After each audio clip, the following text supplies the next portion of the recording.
يلينا كيفك؟ ليزا حبيبتي أهلين خالة كيفك؟ دخيلك ما أحلاكي. شو؟ احكي لي شو صاير معك؟ إذا بتريد عفواً خلص بالأول. بعرف أعمل قصر كثير حلو. بالحقيقة أريانا ما بعرف بشو بدي بلش. يلينا أنا معي بس ساعة واحدة. تفضلي، شو بتحبي تطلبي؟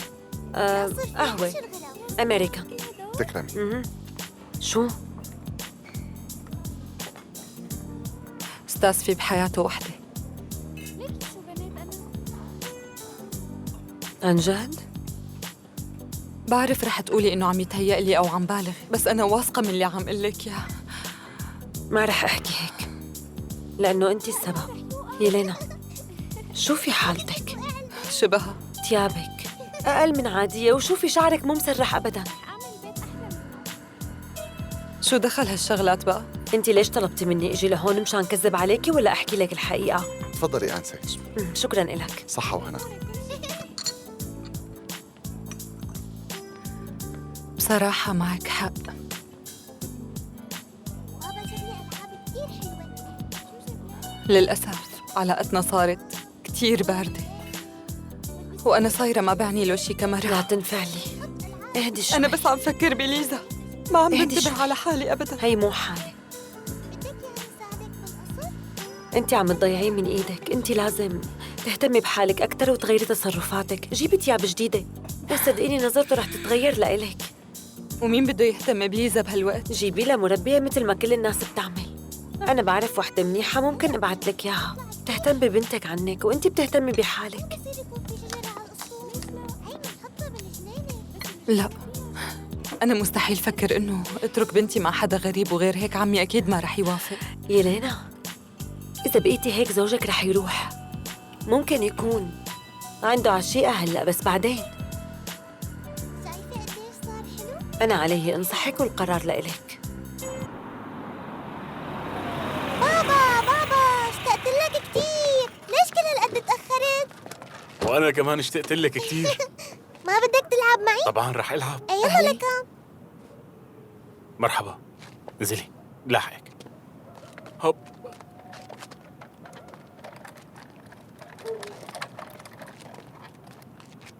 بابا رح أستاذ. يلعب معنا هلا. بترجاك إنك تسامحني، خليكي هاد ما تعذبيها. ما بعرف شو صاير لي. هلا رح جيب لك أكلات طيبة. عم بتعب كتير مع ليزا، فما عم بقدر أتحمل. ما تشغلي بالك. كنت عم فكر ساوي شغلة مهمة، بس رح أحتاج لمساعدتك. تفضلي. شكراً لك. بصراحة عمي حابين نحكي معك بموضوع. تفضلوا عم اسمعكم. شو الموضوع؟ أنا وأستاذ كنا عم نفكر إنه نجيب مربية لتهتم بليزا وبتساعدني شوي. شو في داعي؟ في داعي. يلينا عم تتعب، لازم ترتاح. ما عم بفهموا من شو عم تتعبي. لا بتطبخي ولا بتنظفي، بس بتهتمي بالصغيرة. ما في داعي تجيبوا لها مربية. ما عجبتني الفكرة بنوب. ما بدي مرة غريبة تهتم بحفيدتي، هي بحاجة لإلك. بابا ما فهمت. ليش الموضوع مو عاجبك؟ أنا برأيي هيك أحسن لليزا. المربية هالأيام عندها خبرة بالتعامل مع الأطفال، غير هيك بتكون بتعرف بألعاب بتنمي الطفل. طبعاً هي ما رح تبقى معها كل النهار، بس كم ساعة باليوم. إذا كنتم مقررين كل شي لحالكم من قبل لكان ليش عم تسألوني؟ اعملوا يلي بدكن إياه.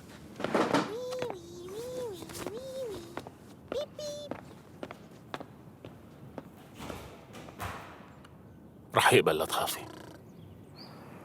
ما تشغلي بالك أبداً مدام، روحي تسوقي وأنتي مطمنة. أنا وليزا رح نروح هلأ ونلعب بالألعاب سوا. رح نتسلى كتير. إيه رح نتسلى كتير. ماشي، أنا رايحة لك. خلص لا تشغلي بالك. في حال صار شي حكيني. أكيد مدام. باي ماما.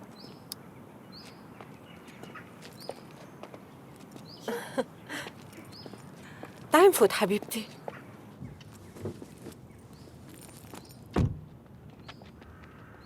صار فيني روح. روحي من هون. يلا روحي. يلا يلا.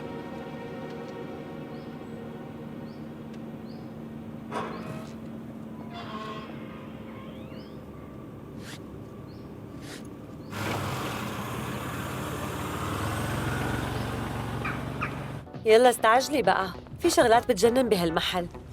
شوفي هالفستان ظريف، وهي الكندرات بتتناسب معه. تعي شوفي هون.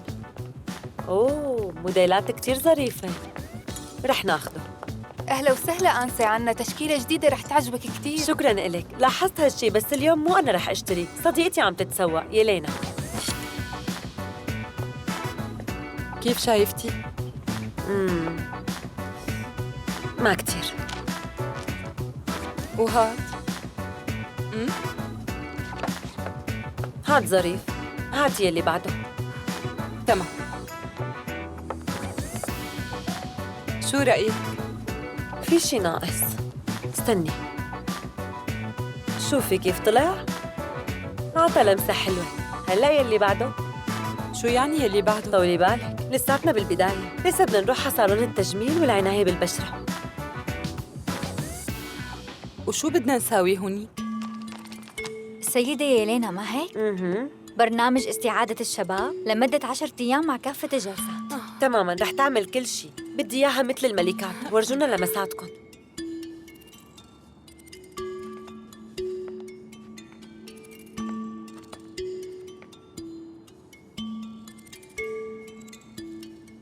كيف حاسة حالك مدام؟ مسترخية ومرتاحة. لو سمحتي تعي دقيقة. تفضلي أنسة، قولي لي. بدي نفس الثياب اللي أخدناهم أنا ورفيقتي من شوي، ونفس المقاس. نفس المقاس؟ إيه. يلينا؟ انتي هون؟ أنا كتير تعبان. اليوم اضطريت روح مع اللجنة على المشروع. أوه.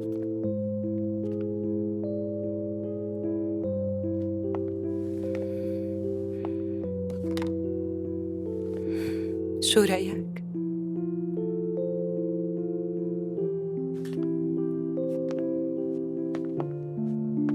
طالعة بتاخدي العقل. كتير حلوة.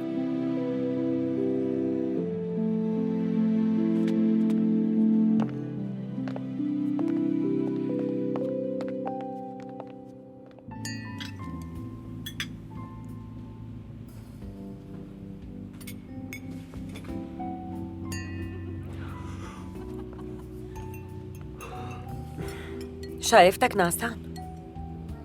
مرتك ما خلتك تنام كل الليل؟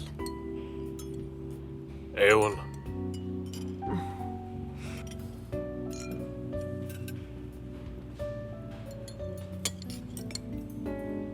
مو كنت تقولي انك ما بتغاري؟ كنت عم امزح. شو كان بدك تقولي لي؟ يلا احكي.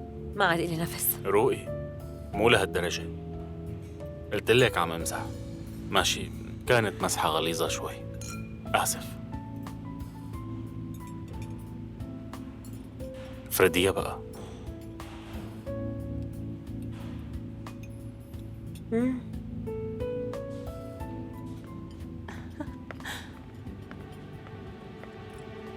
هي مو يلينا؟ ومين هذا يلي معه؟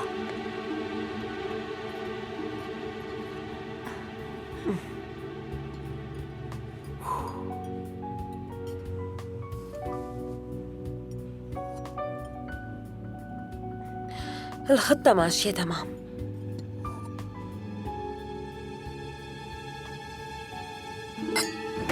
طيب ماشي، ما رح أتأخر عليكم، مسافة الطريق وبس، ما رح أتأخر.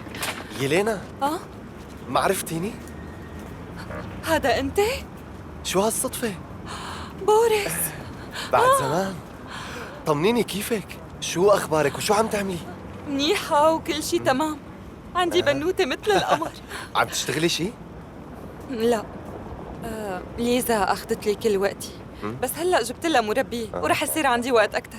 طمني، شو عامل؟ شو أخبارك؟ عم حاول اعمل ماركة خاصة فيني، فتحت مشغل تصميم مو بعيد من هون، تعي شوفي المجموعة اللي عم بشتغلها، حابب اخذ رأيك. مشغال؟ هالشي ممتاز، على قدي. بس ما فيني اليوم، ممكن يوم تاني، أنا هلأ مستعجلة. بترجاكي. صدقني ما فيني. ما بأخرك نص ساعة بالكتير، المشغل كتير قريب من هون. شو؟ هاد هو المشغل. انتبهي للسقف واطي. صح الطابق الأرضي مو منيح، بس سعره مناسب. تفضلي. شوفي هون،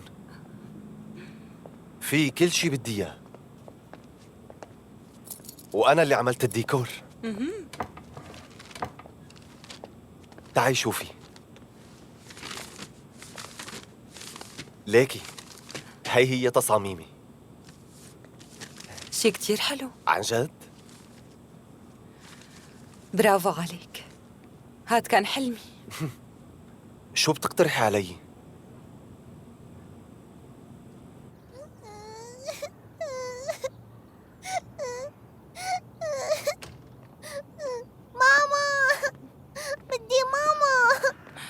ليزا حبيبتي ليش عم تبكي؟ يا روحي عم تبكي انتي. لأنك لا مو معها. تبكي، أنا هون. أنا كتير آسفة حبيبتي، سامحيني. خافت لأنه ما لقيتك حدها. ما بعرف كيف انشغلت وغطت عيني شوي. من شان هيك جبتي مربية، من شان ترجعي للشغل. لا عمو، هدول مانن إلي. صديقي من أيام الدراسة طلب مني إني ساعده بالتصاميم. حبيبة قلبي. ليزا كمان بحاجة لأمها، مو هيك ليزا؟ لك دخيل هالوش ما أحلاه وما أغلاه. يلا روحي غسلي وشك وتعالي. ماشي. برافو عليكي.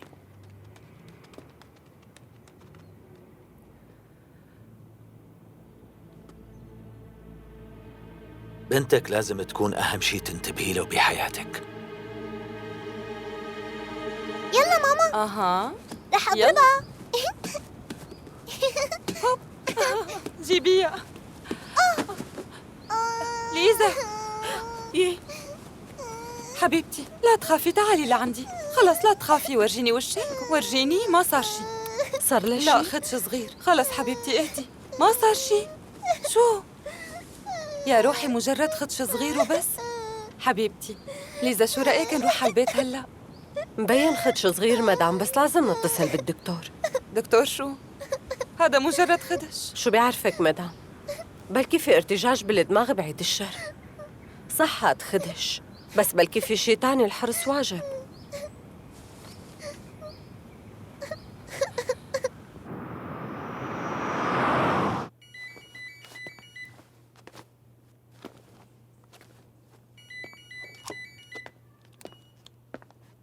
أيوة. ليش مين حضرتك؟ مختص بقضايا العنف المنزلي؟ شلون؟ فهمني أي شهود وأي إصابة. إيه كنتي؟ خليك معي شوي. يلينا سيد ميخائيل، مساء الخير. المدام وليزا بالسينما، هلأ بيجوا. موجود معي على التليفون مفتش مختص بقضايا العنف المنزلي. يمكن هذا الدكتور خبره، وطبيعي يخبر بمثل هيك حالات. من بعد إذنك ممكن أنا أحكي معه؟ نعم أستاذ. إيه أنا كنت شاهدة. أنا بكون مربية ليزا. إيه مزبوط. لا أبداً ما في هيك شي، البنت وقعت لحالها. شو ليزا وقعت؟ طبعاً أنا متأكدة لما وقعت كنت حاضرة هنيك. لا ما في داعي. شكراً لاهتمامك، مع السلامة.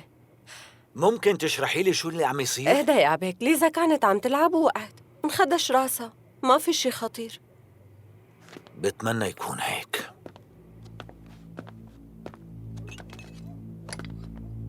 سيد ميخائيل بتمنى تعذرني، بس لازم قلك شي. طفل بهذا العمر كتير حساس. أحياناً ليزا بيكون عندها فرط نشاط، خاصة قبل ما تنام، ولهيك المدام كتير بتعصب عليها. بس هذا الشي عم يأثر سلبياً على الصغيرة. شو اللي عم تحكيه انت؟ ما في داعي لتقلق، أنا بعرف طبيب نفسي مختص بسلوكيات الأطفال وكتير شاطر. إذا بتحب ممكن نشوفها لليزا. هي خلصت. تفضل شوفها إذا بدك. هاتي لشوف. حلوة كتير يا ليزا، وألوانها كتير معبرة. هلأ بقى بدي منك تروحي على الاستقبال وتنادي لي جده، ماشي؟ ماشي. برافو عليكي. جدو دورك.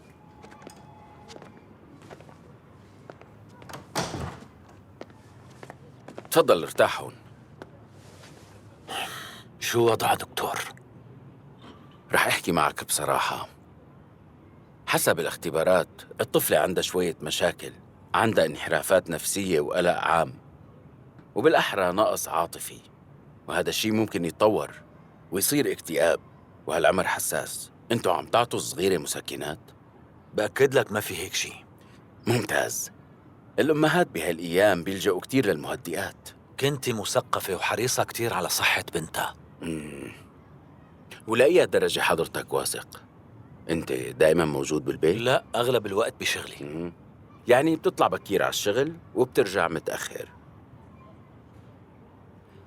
على شو عم تلمح؟ شوف، رح أسألك السؤال مرة تانية. لأي مدى حضرتك بتعرف كنتك؟ يعني كيف بتمضي وقتها مع البنت؟ يا ترى في لغة مشتركة بينها وبين بنتها؟ غير هيك عندك فكرة كيف كانت علاقتها بأهلها مثلاً؟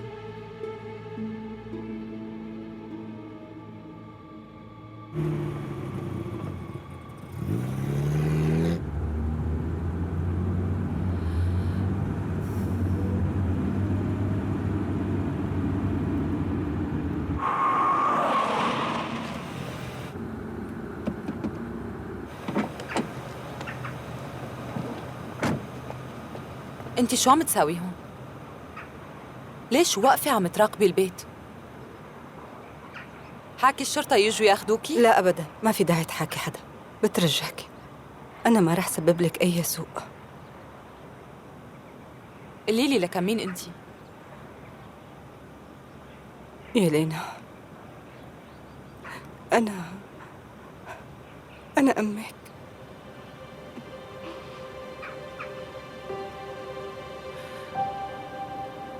قلتي أمي؟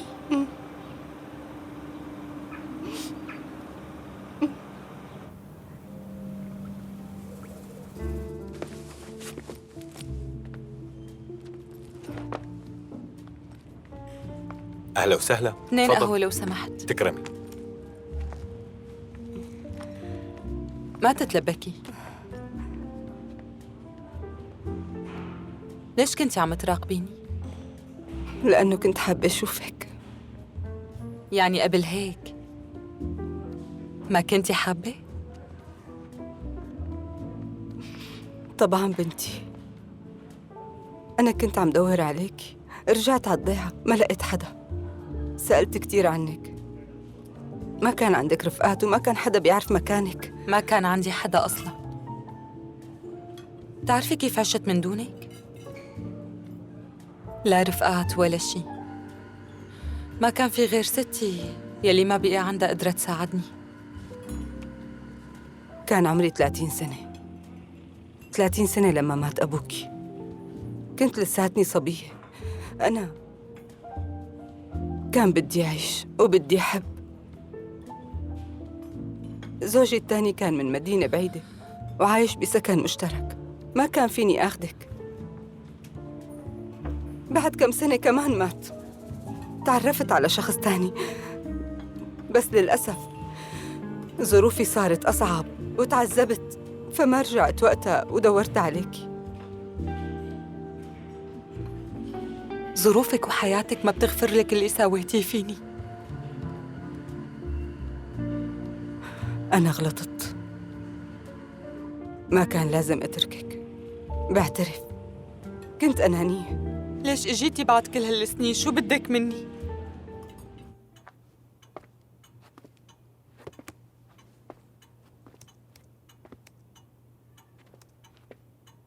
برأيك هذا الشيء طبيعي؟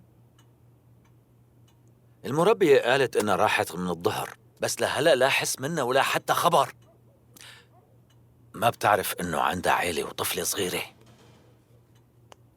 بصراحة يلينا متغيرة كتير بالفترة الأخيرة، كمان زايد مصروفها. ما بعرف على شو.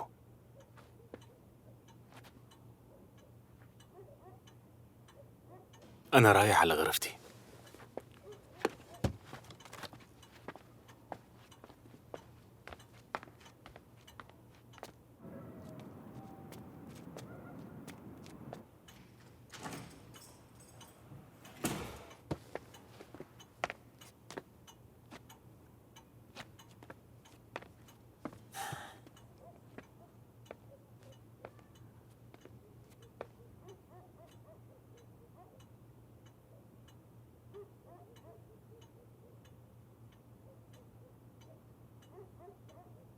مساء الخير.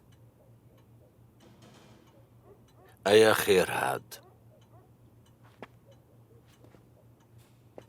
ليزا نامت بصعوبة لأنه حضرتك مو فاضية إلها. أنا آسفة. يا لينا شو عم يصير معك؟ وين عم تروحي؟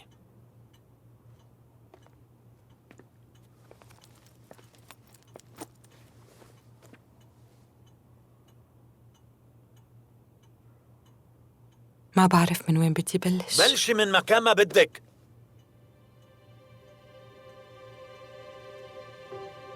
التقيت بأمي اليوم.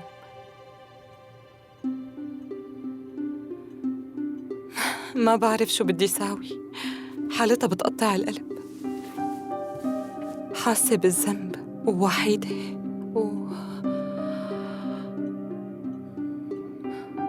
كل هذا صاير معك يا بنتي؟ ليش ما قلتي لي من قبل؟ نحن خفنا وراح فكرنا لبعيد.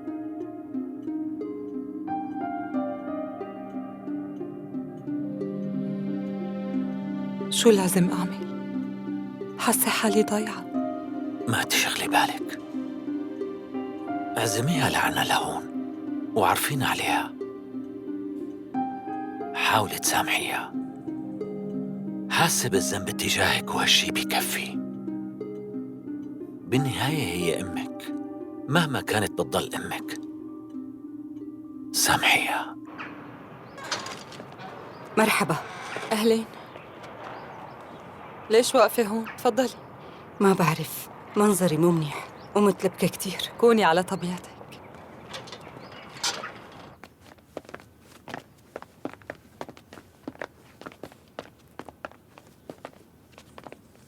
مرحبا. بعرفكن. حضرتها بتكون أنا نيكولافنا. هي أمي.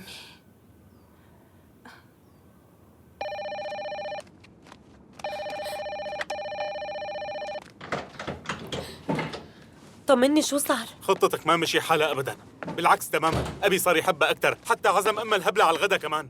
اهدى شوي، ما في داعي لهالعصبية. هيك أمور بتاخد وقت. أبوك صار له 3 سنين، مو شايف غيرها. بدك بيومين يزتها برات البيت؟ صبر شوي يستاس، خليك هادي. قلت لأبوك عن زيادة مصروفها؟ طبعاً قلت له. كتير منيح. لازم تضل تذكره كل الوقت مشان نوصل لغايتنا. طبعاً فاسيلي، ما في مشكلة. اطمن، منحل هذا الموضوع بكرة. مع السلامة، بنحكي.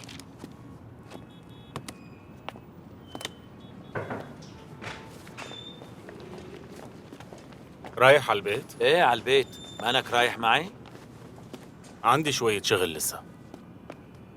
بدك شي مني؟ بدي رقم أوليج أكيد معك. وشو سبب اهتمامك المفاجئ بمسؤول الأمن تبعنا؟ في شي يعني؟ إيه، بصراحة كنت بدي أطلب منه خدمة. وشو هالخدمة فيني أعرف؟ بدي إياه يراقب يلينا. بصراحة مصاريفها كتير زايدة بالفترة الأخيرة بابا. عادة بتكون فواتير محلات ألعاب وألبسة، بس هلأ فواتير مطاعم ومحلات ملابس داخلية. مع مين عم تروح لهنيك؟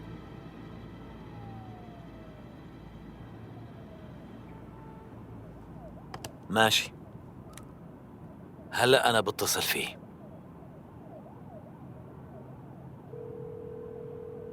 كل سنة وانت سالم ميخائيل. شكرا على الدعوة، عيد سعيد وعقبال 100 بصحة وانت وخير. سالم، شرفتنا، شكرا كتير لك. عيد سعيد. وانت سالمة. انت كل ما عم تكبر سنة كل ما عم تحلى أكثر. عم تبالغي ناستيا، ختيرنا. لا بعدك شباب. هذا من ذوقك، شكرا. صديقي عيد تسلم. سعيد. ما في شي من قيمتك، اتفضل. الحفلة كتير رائعة، بشكرك على دعوتك. بتعرف اجت هالدعوة من حظ زوجتي، فرصة لتتباهى بخاتمها الجديدة. انبسطت بجيدكم. نحن بالأكثر. كل سنة وانت سالم وعقبال 100. شكرا كتير. اهلا وسهلا، تفضل. شكرا. أهلا وسهلا. اهلين فيك تفضل. حبيبتي. أهلا وسهلا. شكرا لك. شرفتي. خليني أخذ الجاكيت. هاتي من إيدك. تفضلي تفضلي. لازم اشلح من رجلي؟ لا ما في داعي. تفضلي. تفضل. تتهنوا، البيت كبير وحلو. أنا بحياتي ما كنت بهيك مجتمع. طيب بلكي سويت شي غلط؟ رح سبب لك إحراج، ما هيك؟ استرخي وتصرفي على طبيعتك. هون بس الأصدقاء، وبالمناسبة رح أعرفك على حدا كتير بحبه.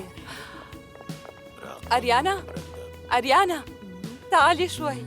عن إذنك نشوفك. ايه ما قلتي شو عملتي؟ يلا تعالي.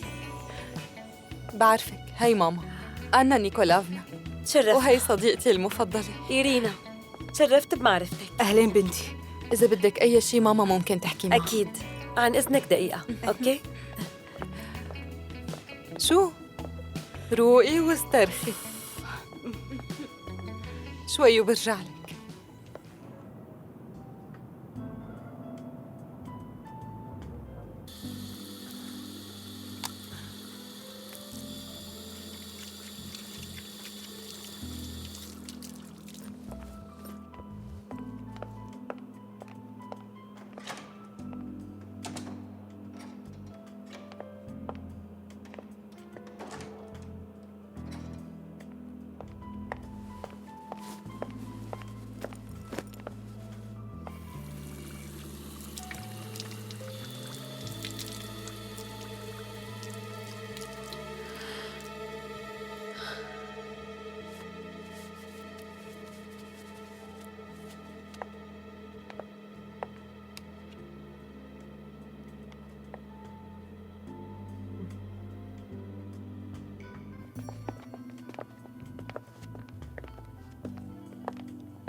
شو بدي اقول لك، بتعرف كل شيء. البلد عم تنتعش بالفترة الأخيرة، لاحظت الشيء؟ تماما، وهذا الشيء هي ليزا وهي صغيرة. حلوة الله يحميها. ماما صار لازم شوف ليزا. ايه ماشي.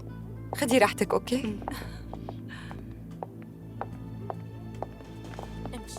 وانت شو حابب تعمل بعد هذا؟ بصراحة بدي أفتح مجموعة مشاريع جديدة، مشان ما بس تنام. ناطر لحتى أشوف شركائي شو بيقولوا. أنا برأيي إذا في شركاء ما رح تفتح شيء. إن شاء الله مبسوطة. ايه أكيد، شكرا إلك. معلش شي؟ لا أبدا، عم شوف الصور. خدي راحتك. شكرا. أنت شو آخر أخبارك؟ شو آخر أخبارك؟ عامل لي حفلة كتير حلوة بعيد والله زواجنا، آخر شي وجاب ما لي عمل حلق حد يوجد كثير عم بجنن. يعذبني هذا. طلع عليه حلو ورجيني. وجاب لي خاتم. وين؟ كتير حلو. عن جد وينه؟ كتير حلو، تتهني هلا فيه. كنت لابسته. وين بده يكون؟ معقول نسيته بالحمام؟ معقول؟ يلا ثواني راجعت لكم بس شوي. اوه مو معقول. حرام، لسه ما رحقت تتهنى فيه. إن شاء الله إذا تلاقيه. هون أكيد بتلاقيه، وين بده يختفي يعني؟ نحن ببيت السيد ميخائيل مو بمكانهم. معك حق، كل اللي هون معروفين. مو معقول. معروف من الناس اللي هون، ما حدا رح ياخده يعني، ما هيك؟ شو ما لقيتي؟ ما لقيته. لا. شو بدي أعمل ضاع هلا؟ يعني؟ إذا عرف زوجي رح يقتلني، لسه امبارح جاب لي إياه. شو بدي أعمل؟ أنت متأكدة إنه كنتي لابستي؟ إيه طبعاً، هلا شلحته بالحمام لما كنت عم غسل إيدي. المدام انسرق خاتمها، وهديك المرة اللي حاملة الشنطة سرقت الخاتم من الحمام. بالك ما رح تصرف، ما بدنا فضيحة. إيه روقي، أكيد رح تلاقيه. وين بدي أكون؟ لا لا تاكل. أكيد رح. شوفوا وشه. أنا شخص صعب. سيد ميخائيل، عنا مشكلة، ممكن دقيقة بس؟ بستأذن منكم. خذ راحتك. شو مبسوط؟ خير شو في وحدة من المعازيم انسرق منها خاتم. كلنا بنعرف بعض. اي مزبوط. أنا شاكك بحدا. المرة اللي واقفة عند الشمينيه هي اللي أكيد أخذته. لازم نجتمع، مو بس بالمناسبات. أكيد. بشكل إنه الشغل آخذ كل وقتنا. ما هيك؟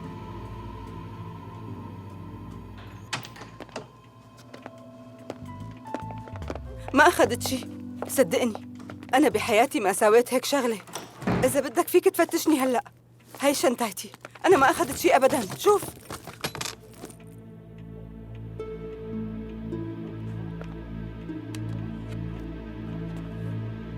هذا هو الخاتم.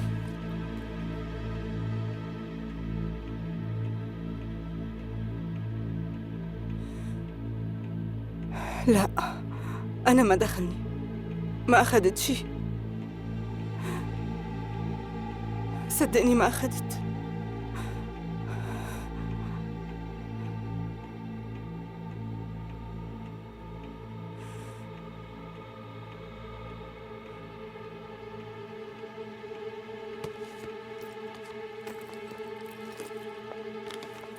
أندري، ما في داعي.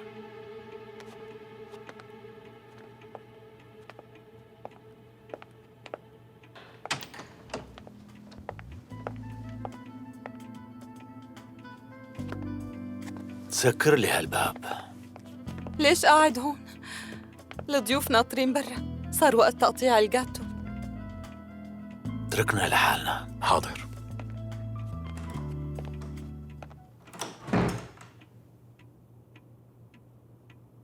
شوفي شو الموضوع.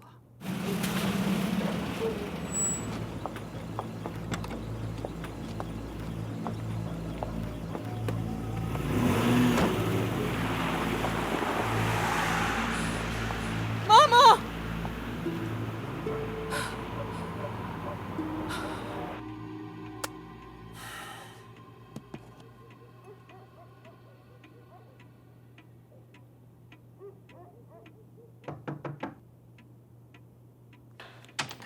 ممكن أدخل؟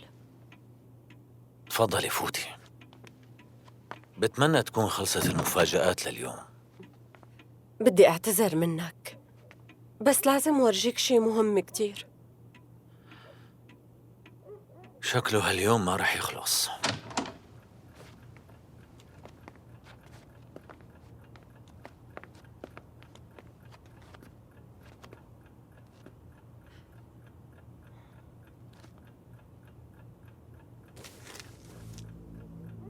تفضل شوف بنفسك.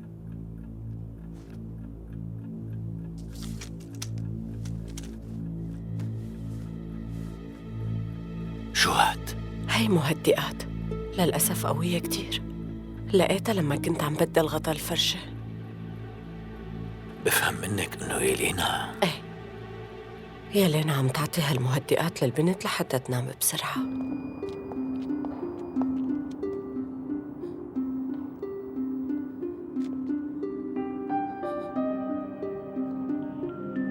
إن الرقم المطلوب خارج نطاق التغطية. مين على الباب؟ بعتذر منك، أنا اسمي يلينا، بكون بنتها لآنا. مرحبا مدام. فيني أعرف كيف عرفتي العنوان؟ أنا مرة وصلتها لهون والجيران دلوني على الشقة. ماما موجودة عندك؟ بس أمك سافرت اليوم. لوين سافرت؟ قالت لي بدها تسافر على أورال، ما بدها تسبب الخجل لبنتها. طيب ما تركت عنوان؟ قالت لي بس توصل بتحكي معي. ليش شو اللي صار؟ ما صار شي.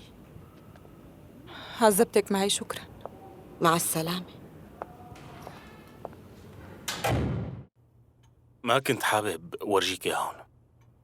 هاي الورقة فيها كل التفاصيل من البنك، أوراق وفواتير من المطاعم والأوتيلات اللي راحت عليها يلينا.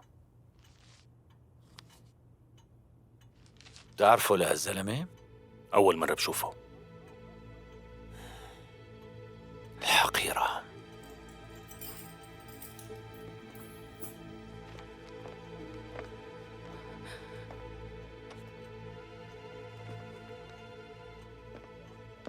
شوفي،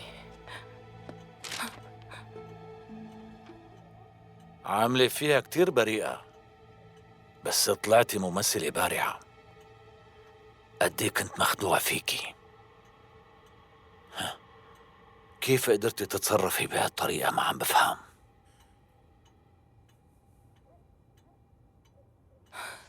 شو هدول؟ مو معقول هالمسخرة. اطلع، هالمرة مو أنا بحياتي ما رحت على هذا المطعم، وهالزلمة ما بعرفه، أول مرة بشوفه. هون مكتوب التاريخ والساعة، فيك تقولي لي وين كنتي بهذا التاريخ؟ وين بدي يكون يعني؟ لحظة، خليني أتذكر وين كنت. كنت بالبيت. لا، مو بالبيت.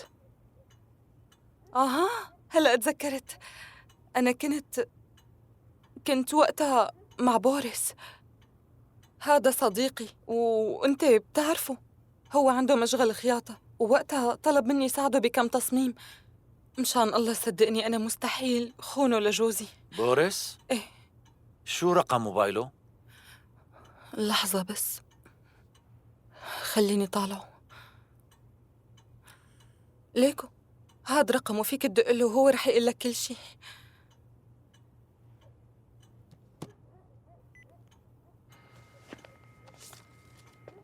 الو، مرحبا، حضرتك بوريس؟ ايه، مين معي؟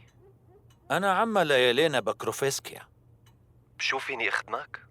ما تواخذني، بعتذر على الإزعاج، بس كنتي يمكن تركت موبايلها عند حضرتك لما اجت على مشغلك من فترة.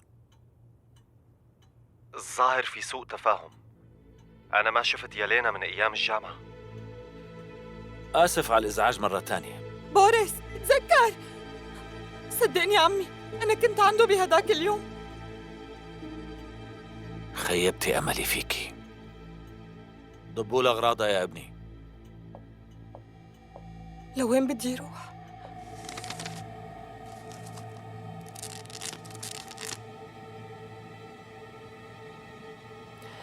هذا كل شيء اتفقنا عليه، خالصين. ما في مشكلة.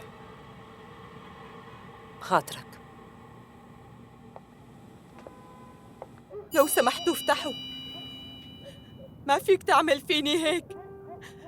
ما رح أتحرك بدون ليزا، عم تفهم أستاذ؟ أستاذ بترجاك اسمعني. في حدا عم يلعب هاللعبة الوسخة ليفرقنا. كرمال الله أستاذ خلينا نحكي. أنا ما خنتك أبداً أستاذ. استنى شوي، أنت مجبور تسمعني. بترجاك افتح الباب. ريانا، ما تعمل معي. وينك انت؟ أستاذ وقف، خلينا نحكي. أنا ما خنتك. مسافة الطريق وبكون عندك. ايه؟ وحياة بنتي ما خنتك. أستاذ بترجاك لا تعمل هيك. يا الله دخيلك. استنى لا تسكر الباب، استنى. السيد ميخائيل قال إذا ما بتروحي رح يطلب لك الشرطة. اطلبوها، أنا مو فارق معي شي. بنتي جوا، بدي أشوفها. بنصحك تروحي، ما رح يسمح لك تشوفيها.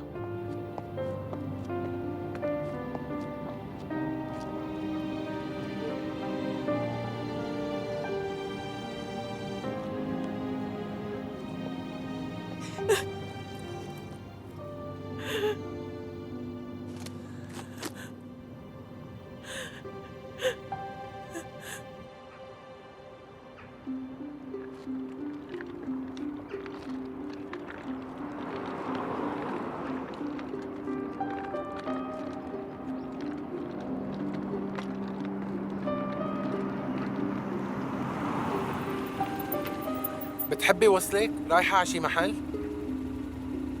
ايه، أنا رايحة على موسكو. حظك حلو، أنا رايح على موسكو.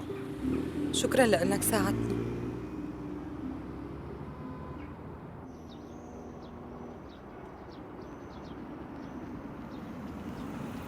شكراً كتير إلك. العفو.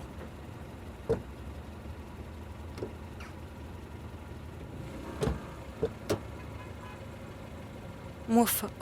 وأنت كمان.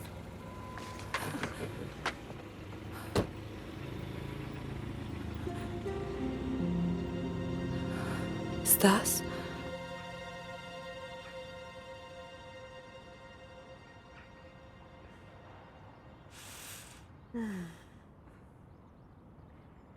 ما عم صدق إني فقت ولقيتك جنبي.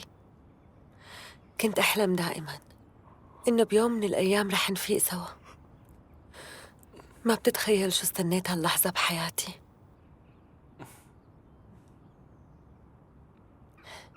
هذا صباح الحياة الجديدة. بس أنا وأنت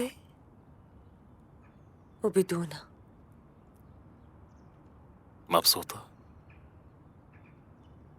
أكتر ما بتتخيل.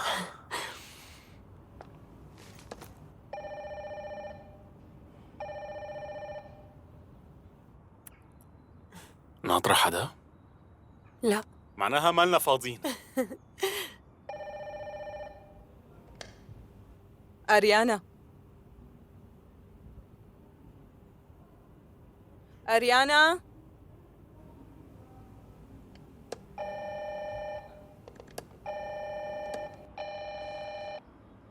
مين قليل الذوق؟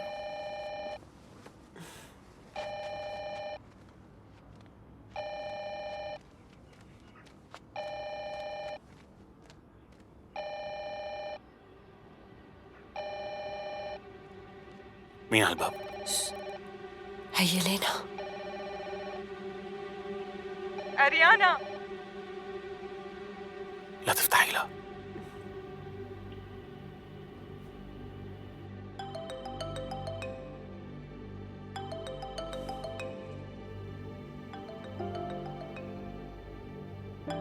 أريانا، بعرف إنك بالبيت، افتحي لي الباب. هلا شوي وبتروح. بكفي بقى. لا أريانا. ستاس عندك مو هيك؟ ايه هو عندي، لكن وين بده يكون؟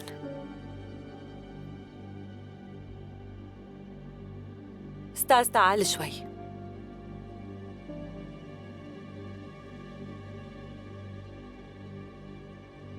عن جد ما كنتي بتعرفي انه نحن مع بعض؟ كيف؟ حاج غباء. شو كنتي مفكرة؟ إنك المنيحة والذكية اللي قدرانة تاخد كل شي بدها إياه؟ وأنا ولا شي؟ أنا يلي رح كون زوجته هلأ، وإنتي انقلعي على أورال.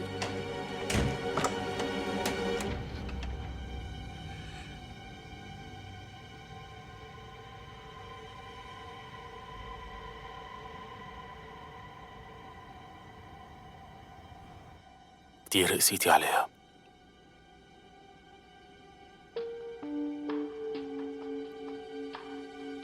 كل ما كسرناها أسرع، كل ما خلصنا منها أسرع.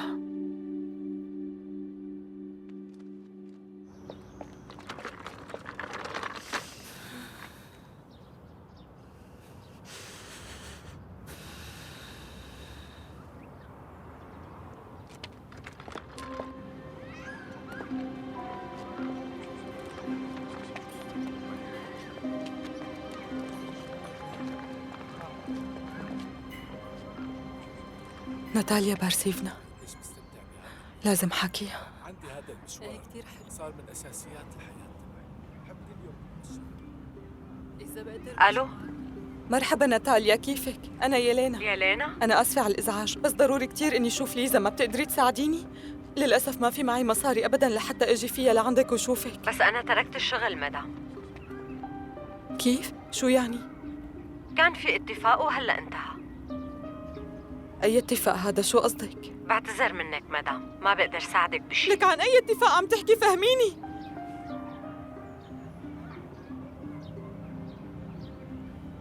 هلا بنروح على السوق وبعدين لعنك وفيه.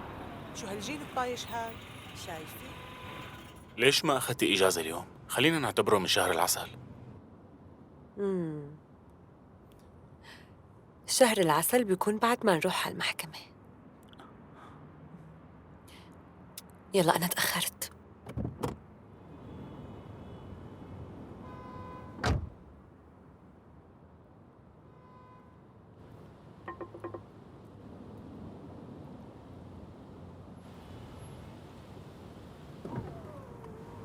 شو؟ لساتها دبقانتك؟ ما عم تقدر تخلص منها؟ شو بدك؟ وقفتك هون مو لله. صح صح، بدي شي. مسك. شو هاد؟ هي دعوة لافتتاح مشروع كتير مهم. شركائنا السابقين عاملين افتتاح لمشروعهم ولازم حدا فينا يكون معهم. مصنع الإسمنت بكلينفيسك، بس المكان كتير بعيد. ما عندك حلول، مضطر تروح لهنيك. بعد ساعة عندي موعد مهم، انت روح. اوكي، بس رح ذكرك في عندي صور انت وهي الصبية.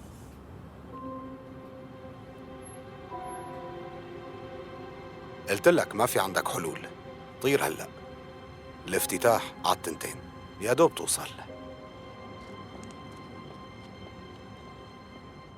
واطي.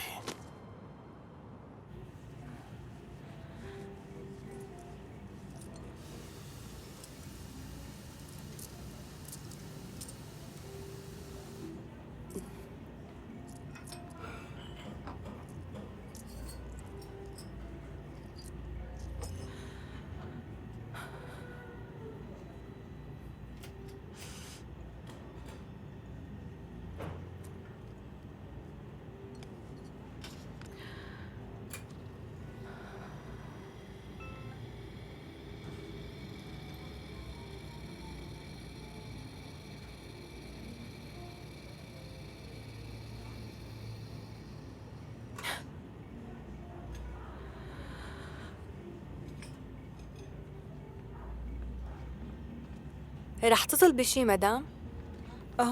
هون مو قاعة انتظار، لهيك يا بتصل بشي يا أما بتمشي بحال سبيلك. أوكي؟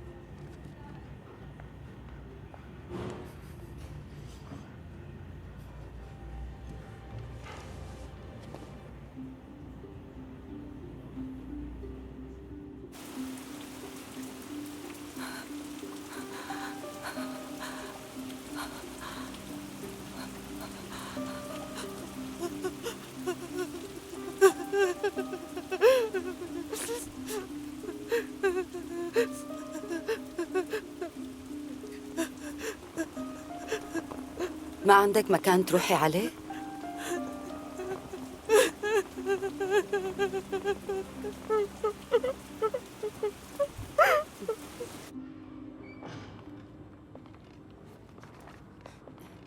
امشي امشي.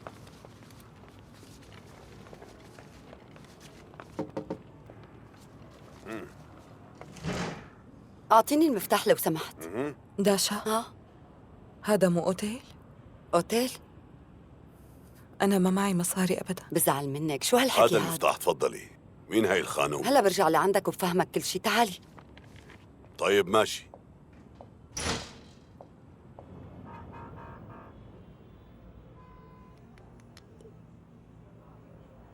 وبعدين معك شو آخرتها؟ رح تضلي هيك لازقة بالحيط؟ بتزعلوا يا هالبنات المتزوجات، تعودتوا تتحاموا بخيال زواجكم، وبس تصيروا بلا زلمة ترفعوا ايديكم وتستسلموا. شو كلامي غلط؟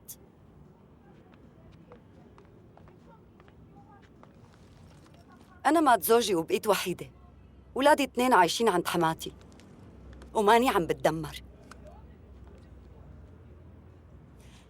عم اشتغل الليل والنهار مشان اقدر اشتري شقة لأولادي، ومشان عيشهم عيشة حلوة، وانتي قاعدة وزعلانة كأنه ناطرة كل شي لحاله يزبط.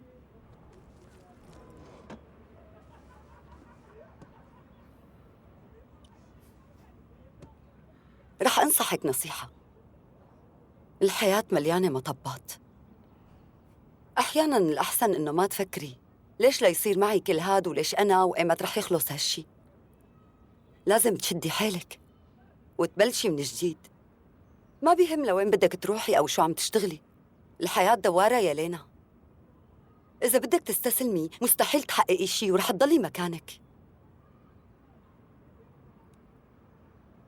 أنتِ من وين عم تجيبي كل هالقوة؟ شو فيني أعمل؟ أولادي معتمدين علي، لازم حافظ على حالي مشانهم. معك حق.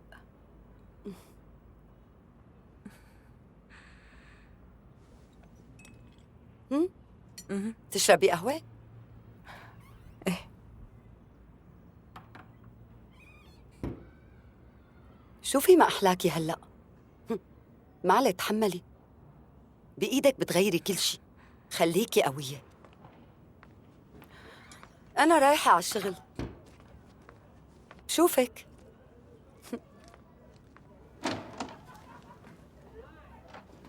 بدي ارفع دعوة لآخذ بنتي. هي مو عنا، هي الشغلة إلها علاقة بقانون الأحوال الشخصية. لوين لازم روح يعني؟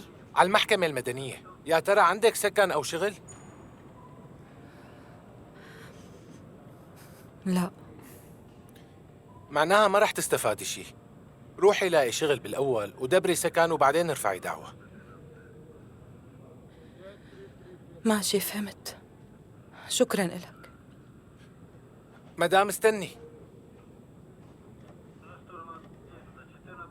بتعرفي شو؟ أول شي جربي تحكي مع صاحب العلاقة. يعني بجوز تقدروا تحلوها بين بعضكم. ما في لزوم للمحاكم. ايه أكيد. رح جرب حلها بالتفاهم. شكراً على النصيحة. تكرمي. أهلين. بتمنى لك التوفيق.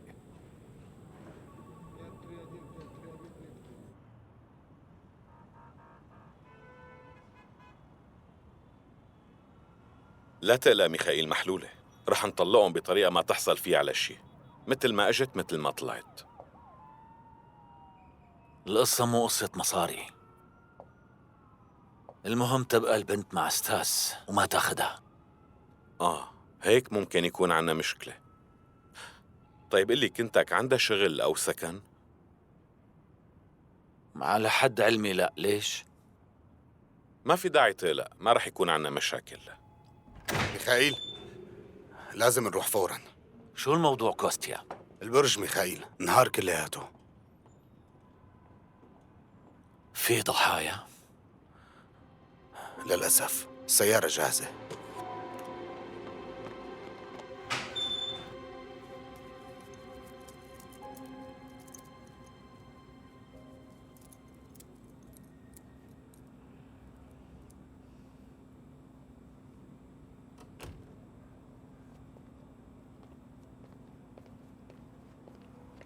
بدي بيع هدول لو سمحتي.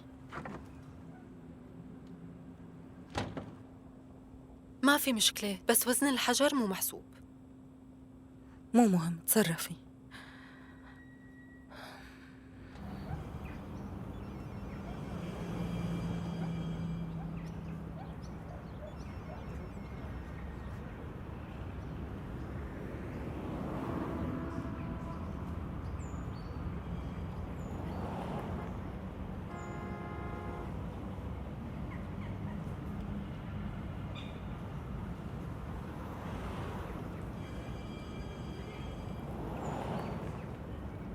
هذا الجاكيت بحبه كتير وغالي كمان. أخذته لعند كذا حدا بس قالوا لي ما رح يزبط. يعطيكم العافية. الله يعافيكي. لازمك مساعدة بالشغل؟ لا ما بيلزمني. أنا بعرف أعمل كل شيء، خياطة، تصليح، وبساعدك بالتنظيف. حبيبتي هون مو جمعية خيرية، أنا بشتغل لحالي، ما في شي تشتغلي عندي. بعتذر منك، ما بتخيل يزبط معي. معقول؟ شو هالحظ يلي لإلي؟ فيني شوفه؟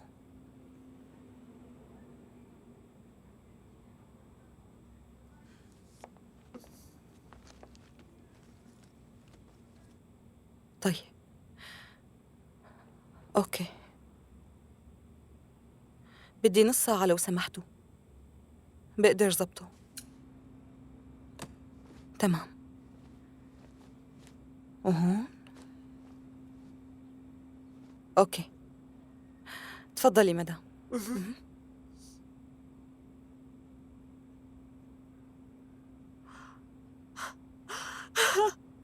رجع مثل الأول. طيب بتقدري تعملي الجيوب كمان؟ هاتي ورجينيا. ما في مشكلة. تفضلي، رح أعمل تليفون وراجعت لكم. ألو تنوشكا، بدي أسألك سؤال. ليكي فستانك الفيروزي ما ساويتيه ما هيك؟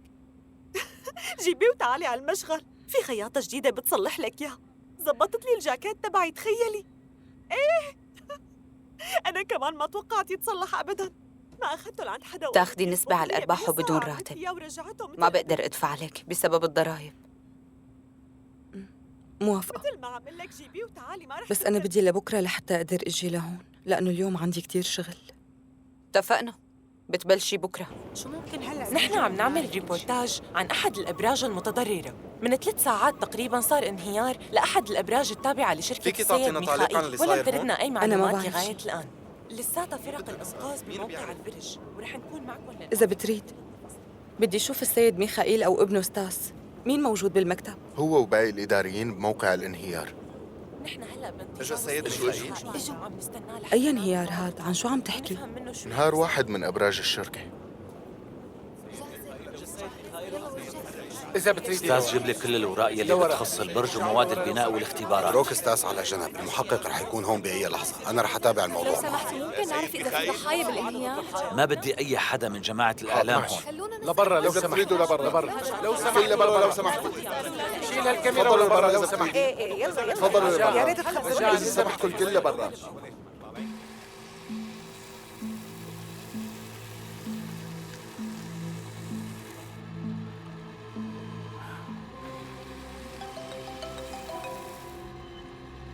اللي أنا فهمتكم شو تقولوا، بس خليك معي شوي، استناني. أنا قلت لكم ما تعملوا هيك أبداً.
شوفي ستاس.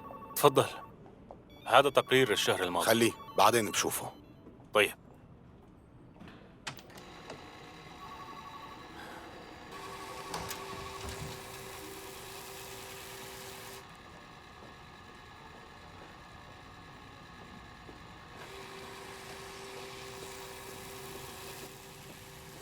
تفضلي عم نسمعك.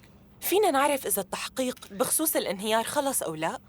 التحقيق لساته مستمر، بس بأكد لك إنه لحد هاي اللحظة ما في أي خطأ على شركتنا. عم نسمعك، تفضل. لكن ليش لسه محطوط على حضراتكم منع سفر؟ هاي مجرد إجراءات قانونية ضرورية. برجع بعيد شركتنا ما عليها أي خطأ بهذا الانهيار. تفضل. إذا هذا الشيء صحيح ليش تجمد شغل بقية الأبراج؟ أولاً جزء منهم مو كلهم، ثانياً بسبب أمور مادية. تفضلي يا أنسة. التحقيق له ماشي شهر، بين معكم إذا في سبب رئيسي للانهيار؟ أكيد في. النتيجة الأولية من خبراء معدات البناء، الانهيار يلي صار للأسف كان سببه أخطاء إنشائية من المهندسة المعمارية جايلينا يرمينا. قد ايه النتيجة مريحة إلك؟ في شخص عم يتحمل كل المسؤولية بس ما في يبرر هالشي لأنه كان من ضحايا الانهيار ومات. طيب فينا نعرف كيف رح تبرر إنه احتمال يكون سبب الانهيار هو استخدام مواد بناء رخيصة وغير مطابقة للمواصفات؟ هيك أنت عم تفتري علينا.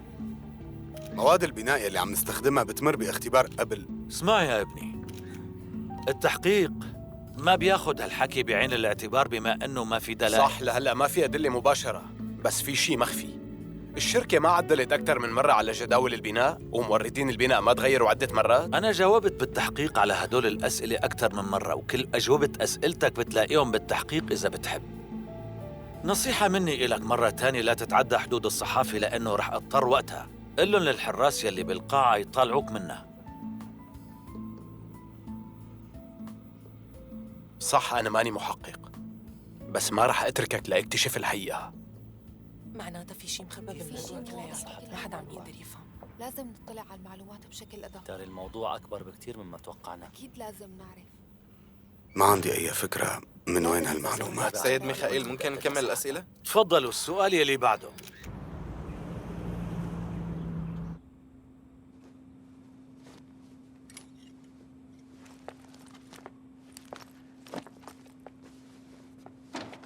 هدول كمان امبارح جابوهم.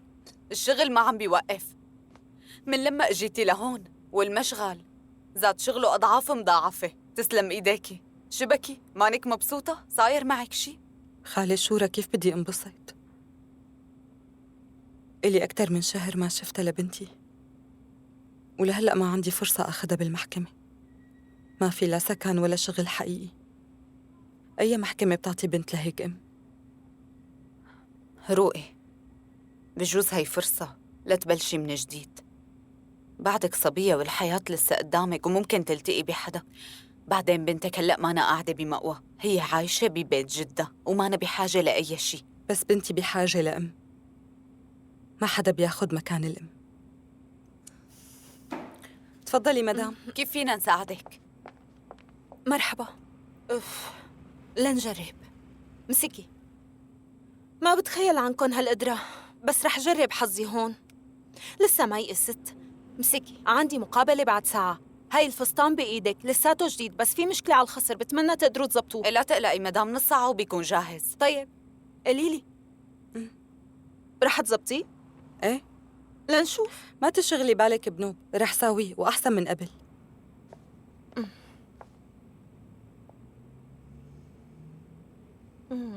بصراحة فاجأتيني. شو عملتي بالفستان؟ هذا صار فستان تاني. شو قصدك؟ لا بقلي، وموديله بجنن. حاسة حالي نحيفة كتير مثل عرضات الأزياء. أنا تأخرت كتير. بتقبلوا كريدت كارد؟ لا أبدا. كيف ما بتقبلوا بكريدت كارد؟ أنا ما معي كاش وبحياتي ما تعاملت فيه. طيب صبايا، بعدين منحلها، هلأ كتير تأخرت. باي باي. عفوا مدام، كيف بعدين منحلها؟ والمصاري؟ قال سألت عني. حلو هالمنظر.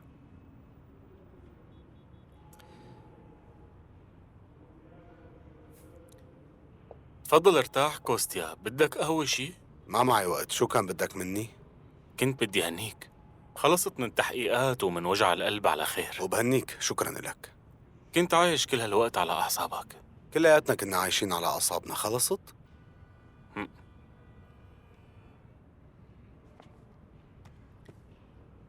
بدي كل أسهمك يلي بتخص الأبراج كلهم وببلاش.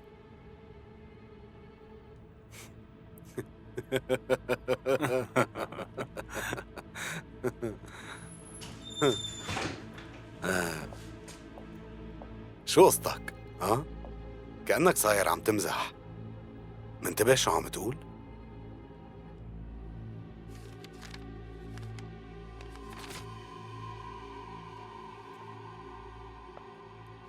تذكرتون؟ هاي نسخة من اختبارات جايلينا يرمينا. كانت بتعرف إنك بدلت مواد البناء الأساسية بمواد رخيصة. مو هذا السبب الأساسي لانهيار البرج؟ حبيت استنى ليخلص التحقيق وفاجئك بالموضوع.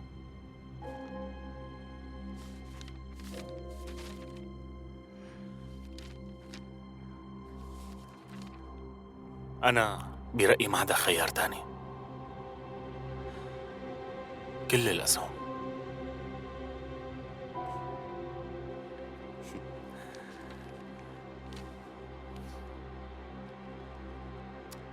ايه، لعبتها صح هالمرة.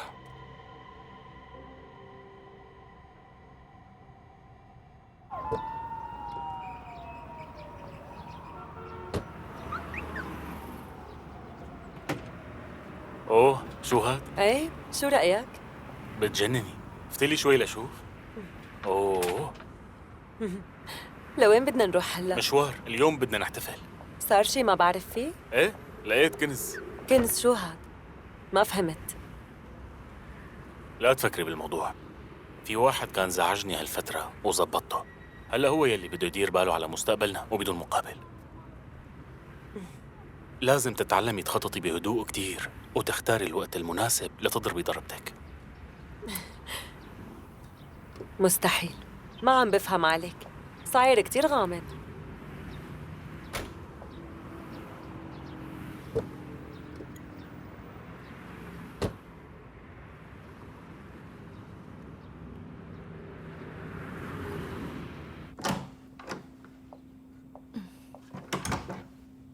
أنتِ هون؟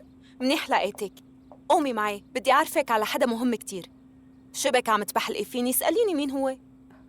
مين مدام؟ على أبي نابغة، هو يلي خيط لي الفستان وحب يعرف كيف غيرتي الموديل وزبطتيه. قومي، رح أعرفك عليه فوراً. هي لا بقى، الظاهر الدنيا أصغر مما توقعت. قولي لي لشوف شو أخبارك. أنتوا بتعرفوا بعض؟ شو هالصدفة الحلوة هي؟ طيب رح أترككم تحكوا براحتكم، أنا رايحة على دار الأزياء. باي باي. معناها دارت فيك الدنيا وحطتك بهالمكان.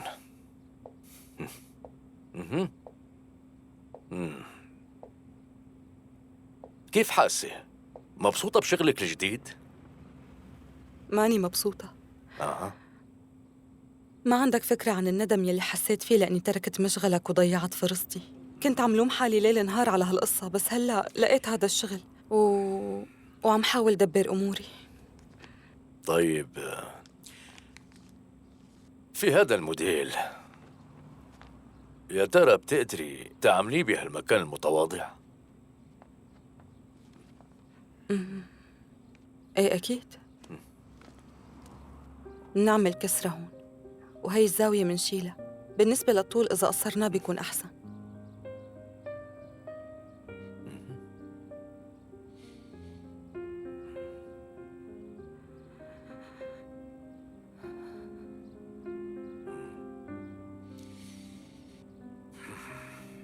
منيح. إلك 3 سنين بعيدة عن شغلك، بس ما ضيعتي عقلك. بدك ترجعي ولا شو؟